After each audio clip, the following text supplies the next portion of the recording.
Different universities are dealing with pro-Hamas demonstrations in different ways.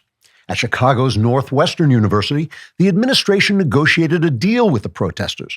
The university agreed to hire 2 Palestinian faculty members and supply them each with 5 co-eds as wives, along with 2 alternate wives to replace any wives who turn out not to be virgins, and then 3 more alternate wives to replace the other wives who turn out not to be virgins, and then just more and more alternate wives because, after all, these girls are from Northwestern. In return for these concessions, the protesters agreed to leave campus long enough for the university's Jewish students to make an escape attempt, whereupon the protesters will suddenly come back. Other universities dealt with the demonstrations in ways that were more controversial.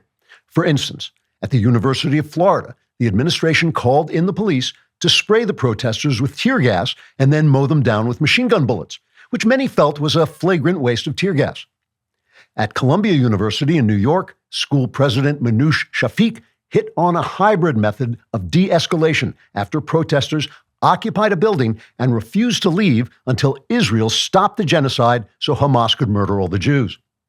Ms. Shafiq began by begging the protesters to please go away so the other students could enjoy their graduation until they realized they had plunged themselves into crippling debt for no reason.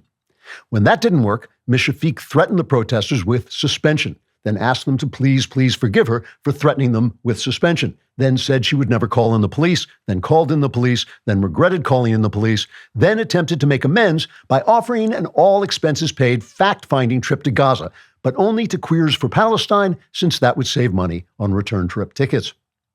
In the aftermath, Columbia has ordered an investigation into the root causes of the disturbances.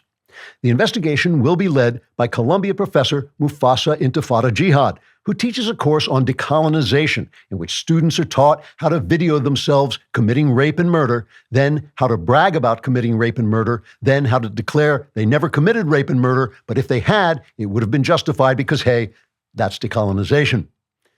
In an interview with the New York Times, a former newspaper, Professor Mufasa Intifada Jihad told Times reporter Jihad Intifada Muhammad, quote, "It's a mystery why so many students majoring in critical Jew hatred should behave in such an unseemly manner. I suspect many of them are actually outside agitators, or will be until we offer them faculty positions.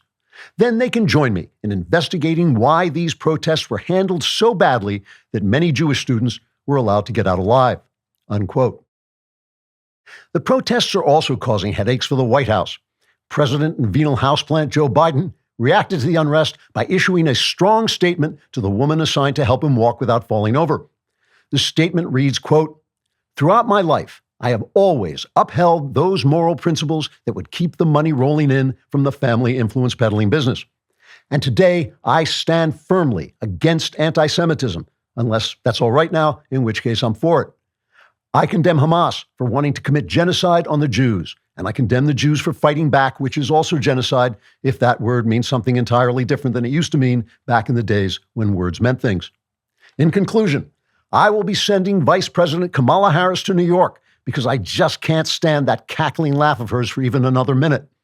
Once she's there, I will ask her to resolve this unrest just as she helped close the border. Then I'll send her to pretend to do some other thing because really that noise is driving me crazy." Unquote. In Israel, Prime Minister Benjamin Netanyahu also issued a statement saying, quote, "All Israelis know we can rely on the Gentile nations to treat us with their customary level of kindness, and that's why we'll be killing anything that even looks at us crosswise for the foreseeable future." For more Klavan-y Klavanists, like and subscribe, and do not forget to subscribe to The Andrew Klavan Show wherever you get your podcasts.